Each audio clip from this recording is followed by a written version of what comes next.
What's going on, everybody out there? I love y'all that love me. Just a real one right here. Trying to keep it fresh, keep it funky. Let's talk about accountability. Let's talk about dating. Let's talk about single mothers.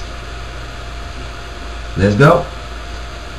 I am where I am because of who I am and decisions I've made in my past. I knew that certain causes would yield certain effects. I knew that if I didn't have kids right now, I'd have a better chance at going to the promised land. The promised land being, you know, the super big house, financial independence, financial freedom. That's the promised land to me. Now, I am not there yet. I am on my way there yet. I'm proud of where I am because of what I did in my past. If shit's fucked up in my life, it is because of me. Let that be the creed. It is because of you that is because of you that that's why your life is where it is. Now I'm going to talk about single mothers because I like you know, chilling, watching YouTube, reading single dating sites or single dating videos and whatnot, getting everybody's perspective on the same problems that, you know, all my dating brethren are going through. You know, trying to get a generalization of what's going on in the black nation. Because I'm a black brother dating, you know, keeping it real. And when I notice every time a lot of the times I hear these single black mother vids, there's a lack of accountability. There's and these vids I'm talking about, you know, are considering like, why won't you date black mothers? Single black mothers compared to, you know, not single ladies, whatever. And I always get like, you know, pseudo male bashing. It's kind of funny to me because it's always everybody's fault except the person with the problems. So I really kind of trip when I see these single black mothers talking about, oh, well, it's the guy's fault, he left me, he was just a coward, he was just a punk, he's not paying for his kids, he wasn't ready for a family, he was abusive, he was a drug dealer, he was this and he was that. And I don't really hear a lot of the, well, you know, I was into that shit, or I was smoking the weeds with him, or we was fighting together. It's always him. And I just want to give my perspective on the hymns because a lot of my best friends are those hymns that these ladies are referring to. So let's talk about it. If you realize this guy was this and that, how did you still manage to have a baby with this motherfucker? It's not like he just suddenly started to exhibit these signs of crazy, these signs of, you know, irresponsibility, the signs of, you know what, this guy might not be marriage material. At what point in the relationship did you personally just repeatedly ignore these signs of what he is? Because I know we all have had those hard-ass arguments, because I know I have. I'm arguing with this chick and suddenly she's just going off the handle, off the wall, and she started to insult me when we just talking about some motherfucking dishes, and she looked like she wanted to get violent. She's in my face, pointing fingers to my head, talking about what she is and what she ain't going to do to me and fuck me and blah, blah, blah, blah, blah. Reverse that role. Ladies, a nigga has never did that shit to you before he came off violent with shit.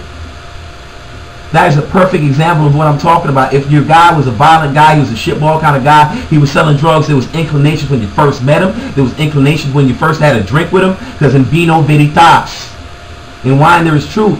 He started to kick who he is, so you know, the more that you talk to him, but you just said, nah, I could change him, nah, he's not this, he was misquoting himself, whatever rationalization you gave for him at the time. But where's that personal accountability come in to that? You know, I chose this poor, sad excuse for a father. When is it about you?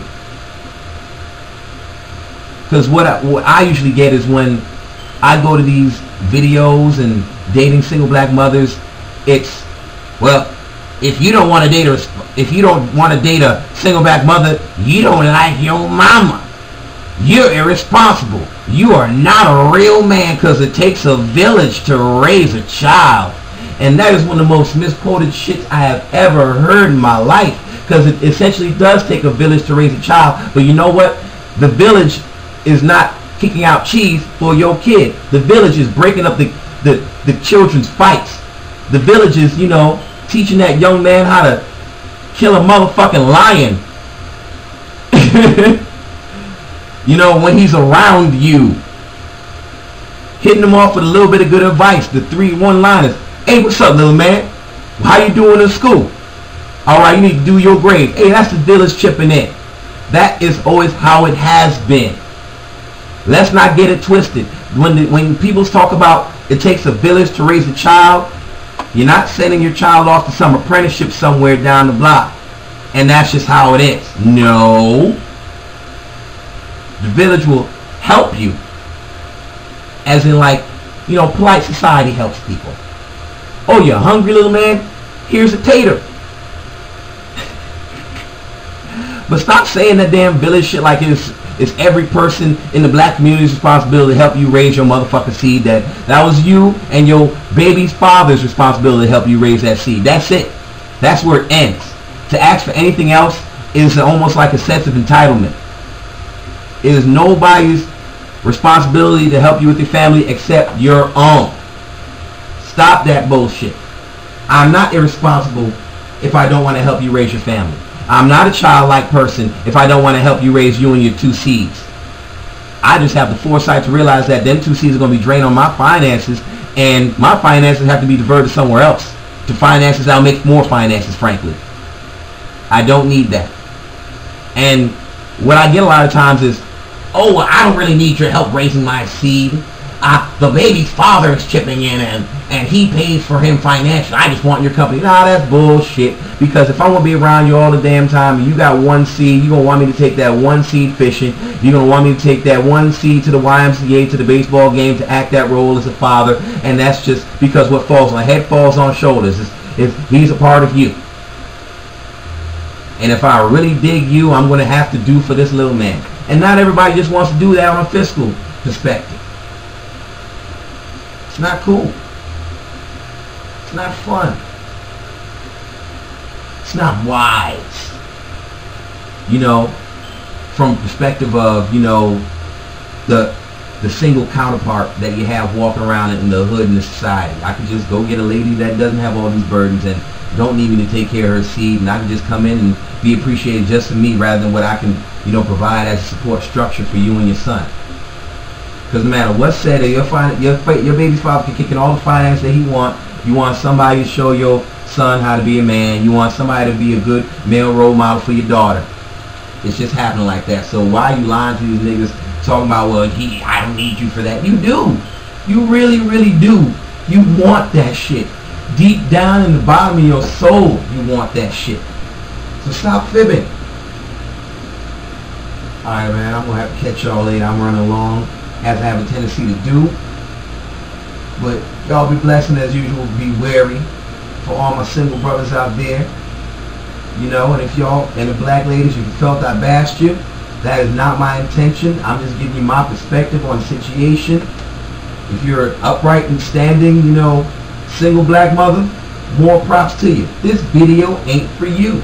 You probably realized that accountability issue a long time ago. But for those who felt a certain kind of way about me speaking about what I was speaking on, fuck it. That's the reals. Gone.